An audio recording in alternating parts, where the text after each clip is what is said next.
aparat kepolisian mengusut ini karena ini udah bertahun-tahun. Sudah 15 tahun. Yayasan itu berdiri sudah 20 tahun.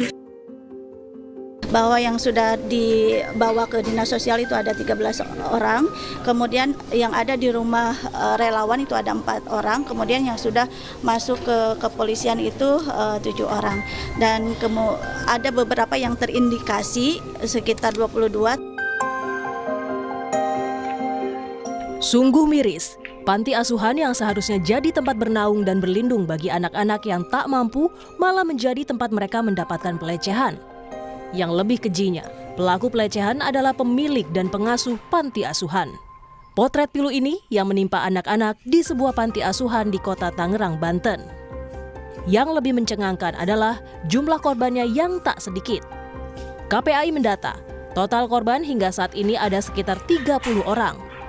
13 orang saat ini berada dalam pendampingan di dinas sosial. Lalu ada 4 orang di rumah relawan, dan ada 7 korban yang datanya sudah masuk dalam laporan polisi. Selain itu, KPAI juga menduga masih ada 22 orang lagi yang terindikasi menjadi korban pelecehan. Yang data per kemarin ya, bahwa yang sudah dibawa ke dinas sosial itu ada 13 orang, kemudian yang ada di rumah relawan itu ada 4 orang, kemudian yang sudah masuk ke kepolisian itu 7 orang, dan ada beberapa yang terindikasi sekitar 22, tapi ini juga masih dalam proses baik yang dilakukan oleh tim pendamping ataupun oleh dinas sosial. Setelah kasus ini jadi sorotan, terkuak pula ternyata panti asuhan yang sudah berdiri kurang lebih 20 tahun itu tidak memiliki izin operasi pendirian yayasan. Menteri Sosial Saifullah Yusuf yang mendatangi lokasi kejadian berjanji akan menambah syarat pendirian panti asuhan, diantaranya izin dari warga. Ini termasuk salah satu yang tidak ada izin atau bagaimana Pak? Yayasan Darussalam ini Pak? Tidak ada sama sekali, ini termasuk yang blank ini. Makanya nanti ke depan saya terus terang juga akan menghimbau atau memberikan suatu persyaratan gitu dalam rangka mendirikan panti asuhan harus mendapatkan persetujuan dari warga sekitar. Kasus ini tentu membuat geram warga sekitar, terutama para donatur. Mereka tak menyangka dana yang mereka sumbangkan justru tidak digunakan untuk memberikan perlindungan kepada anak-anak panti asuhan. Para donatur ini pun meminta polisi mengusut tuntas kasus. 15 sampai ini 15 semalam. Jadi 30-an ya. Masih terus berkembang. Saya minta aparat kepolisian mengusut ini karena ini udah bertahun-tahun. Sudah 15 tahun. Yayasan itu berdiri sudah 20 tahun. Kasus ini sudah dilaporkan pada Juli 2024 lalu. Setelah pemeriksaan korban dan 11 saksi, polisi pun sudah menahan 2 pelaku yaitu S dan YB, yaitu pemilik dan 1 pengasuh panti. Sementara itu polisi masih memburu 1 pelaku lain, kasus kekerasan seksual pada anak di panti asuhan di kawasan Tangerang, Banten. Tak hanya kasus ini yang harus diusut hingga tuntas, namun kondisi psikis para korban juga harus jadi perhatian bersama. Jangan sampai kejadian pilu yang menimpa akan jadi trauma yang merusak masa depan mereka. Tim Liputan, Kompas TV. Saudara, Kementerian Sosial akan mengecek akreditasi semua panti asuhan di Indonesia imbas dari kasus pencabulan atau dugaan kekerasan seksual anak di sebuah panti asuhan Tangerang, Banten. Namun pemerintah diminta bertindak lebih cepat untuk mengatasi kasus dugaan kekerasan seksual di panti asuhan yang semestinya menjadi tempat perlindungan anak-anak yang tidak memiliki keluarga. Seperti apa mestinya pemerintah bertindak agar kasus serupa tidak lagi terulang? Kami akan membahasnya bersama dengan Komisioner Komisi Perlindungan Anak Indonesia KPAI. Sudah ada Mbak Dian Sasmita. Selamat pagi Mbak Dian. Selamat pagi Mbak Adisti. Ya Mbak Dian, KPAI ini kan sudah ke Pemkot Tangerang kemarin 8 Oktober. Dari catatan KPAI seperti apa kasus ini solusinya dan bagaimana poin kritis dari KPAI sendiri? Baik, kasus ini jadi ada 2 elemen yang perlu kita perhatikan. Yang pertama terkait kasus hukumnya itu sendiri. Kita harus memastikan bahwa proses ini berjalan dengan optimal. Undang-undang TPKS, Undang-undang Perlindungan Anak harus digunakan supaya pelaku dapat dijerat dengan pidana yang maksimal. Kemudian di dalam proses hukum itu juga perlu dipastikan hak-hak korban, di sini para anak, itu juga harus dipenuhi dengan cepat. Tadi saya sepakat sekali, proses ini, pemenuhan hak ini harus cepat. Sudah ada peraturan pemerintah terkait dengan perlindungan khusus anak, bagaimana memperlakukan anak-anak yang berhadapan dengan hukum ini. Selain prosesnya atau pemenuhan hak korbannya cepat, juga mereka punya hak atas bantuan sosial ketika memang itu dibutuhkan. Jadi semua harus bergerak. Hak-hak korban tidak hanya ketika rehabilitasi psikis, fisik, sosial anak, tapi juga bagaimana memastikan keluarganya, kemudian juga bantuan hukum, ini sangat banyak sekali. Untuk itu kami mengapresiasi sekali kerja cepat dari pemerintah daerah, provinsi dan KPPA, termasuk Kemensos untuk merespon kasus ini. Kemudian yang kedua terkait dengan kebijakan pengasuhan alternatif ini, panti-panti ini. Kasus ini bukan yang pertama dan saya menduga juga bukan yang terakhir di mana kasus kekerasan, khususnya kekerasan seksual terjadi di ruang-ruang pengasuhan alternatif yang tidak berizin.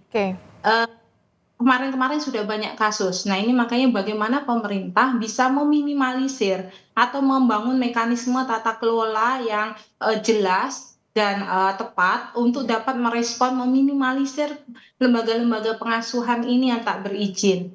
Jangan sampai berkilah, karena tidak berizin kemudian tidak masuk dalam pengawasan kami. Sebaiknya semua lembaga pengasuhan harus diawasi oleh pemerintah. Tentu saya mendengar berita ini miris, sedih, dan juga kecewa begitu ya.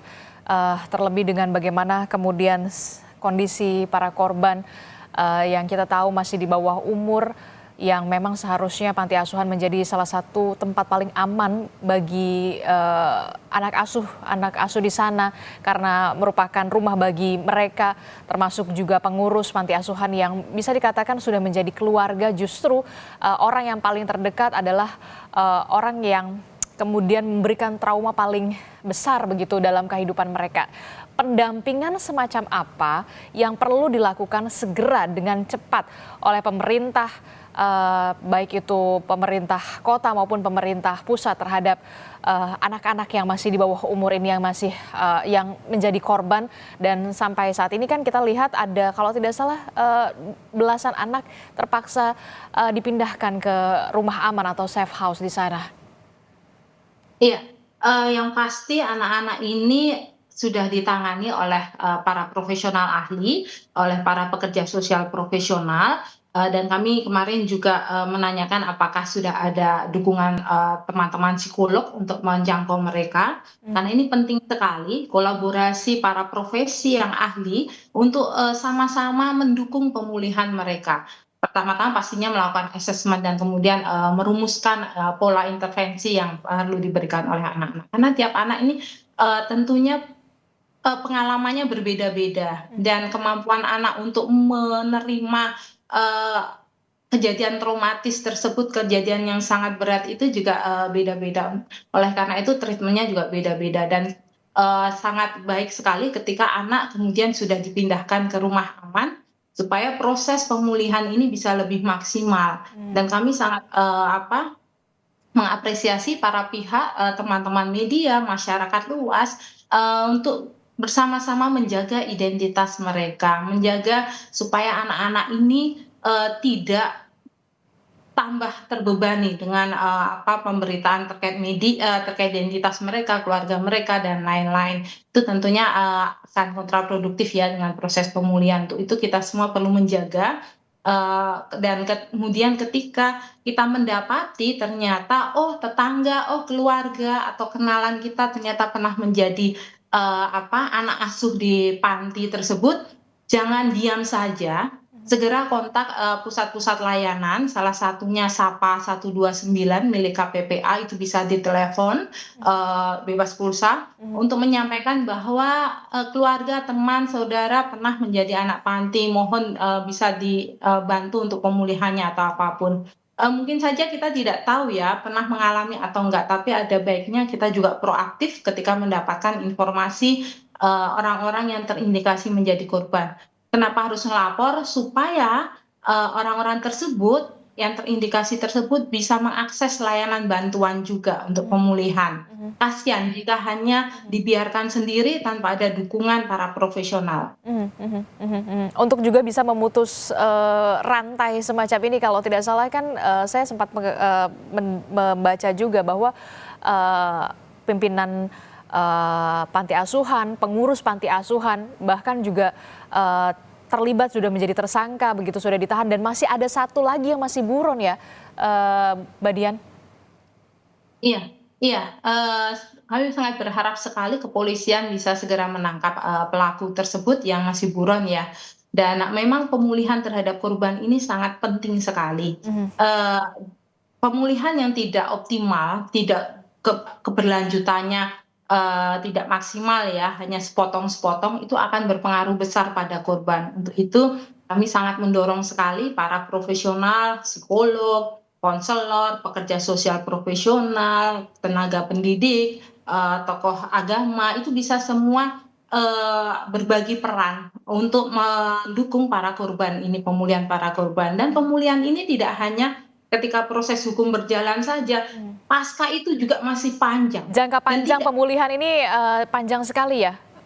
Betul sekali, dan tidak hanya pada korban, nanti akan fokus juga kepada keluarga korban. Bagaimana memampukan keluarga korban ini menerima anak, kemudian mendukung anak-anak mereka supaya pulih kembali. Pemulihan dengan cepat dan harus segera dilakukan, karena ini pemulihannya, traumanya begitu panjang dan harus memakan waktu yang cukup lama begitu ya, Mbak Dian. Mbak Dian, ini kan kalau kita lihat tadi, panti asuhan ini dari 2008 sudah ada, kemudian baru diketahui tidak berizin. Nah, Kementerian Sosial sendiri nantinya akan melakukan cek akreditasi seluruh panti asuhan se-Indonesia. Yang jadi pertanyaan saya, apakah ini cukup untuk mencegah kasus seperti ini? Rekomendasi seperti apa yang seharusnya dilakukan oleh pemerintah pusat untuk supaya bisa mencegah kasus ini tidak lagi terulang lagi dari KPAI sendiri?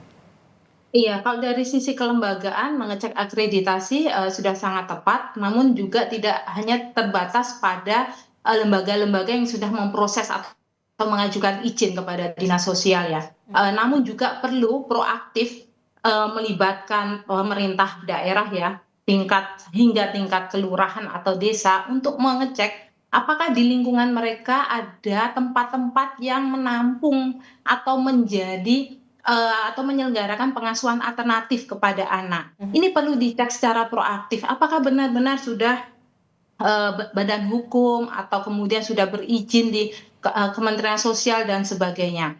Setelah itu perlu sekali memastikan para pengasuh, para pengelola lembaga pengasuhan ini juga mendapatkan pelatihan secara khusus ya terkait dengan hak-hak anak, dan perlu dipastikan mereka juga mempunyai protokol perlindungan anak atau safeguarding supaya bisa menjadi alat untuk mengerem indikasi-indikasi atau mengurangi kerentanan anak terhadap kekerasan. Kemudian yang penting lagi adalah mekanisme pengawasan. Ini perlu dilakukan secara berkala dan berjenjang ya. Tidak hanya menunggu saja pengawasan dari tingkat pusat kementerian, namun juga pemerintah daerah punya kewenangan untuk itu. Jadi ini sama-sama kita harus proaktif. Kekerasan ini angkanya bukan 100, 200, 1000, 2000, sudah banyak sekali kekerasan terhadap anak-anak di Indonesia. Ini menjadi keprihatinan bersama. Oke, terakhir Mbak Dian, kan kalau kita lihat kan fakir miskin dan juga anak-anak terlantar ini menjadi tanggungan dari negara. Pemerintah harus hadir di sini. Iya, hadirnya pemerintah untuk menjangkau mereka dengan banyak program ya. Salah satunya sebenarnya lewat bisa pendidikan, memberikan beasiswa-beasiswa. Namun pada kasus ini banyak orang tua yang kurang mampu secara ekonomi, kemudian berharap anaknya bisa keluar dari penderitaan atau dari beban keluarga, kemudian datang orang-orang baik yang punya niat awal baik untuk membantu mereka menyekolahkan anak, namun ternyata ujungnya malah anak-anak mereka jadi korban. Ini kan ini pola-pola seperti ini beberapa kali ada di kasus-kasus yang lalu, juga ada catatan KPAI, kami juga menerima beberapa kasus demikian. Nah, ini harapannya pemerintah ada kebijakan khusus terkait dengan pemberian bantuan atau jadi gini, Indonesia ini kan termasuk masyarakatnya sangat dermawan sekali. Betul. Jangan sampai kedermawanan kita semua yang baik ini disalahartikan atau disalahgunakan oleh oknum-oknum yang punya niat jelek. Nah, ini pemerintah perlu hadir untuk mengatur atau mengelola supaya bantuan-bantuan dari para dermawan ini tidak disalahartikan oleh orang-orang seperti kasus di Tangerang ini. Dan tepat sasaran ya, dan pemerintah benar-benar harus hadir dan juga pemerintah harus benar-benar menangani kasus ini secara serius. Jangan sampai kemudian kita menjadi bangsa yang cepat lupa begitu ketika ada permasalahan kasus yang semacam ini, kemudian bisa begitu cepat tapi kemudian keesokan harinya lupa begitu saja. Terima kasih Mbak Dian telah bergabung bersama kami dari KPAI. Terima kasih, selamat pagi. Assalamualaikum, sehat selalu Mbak Dian.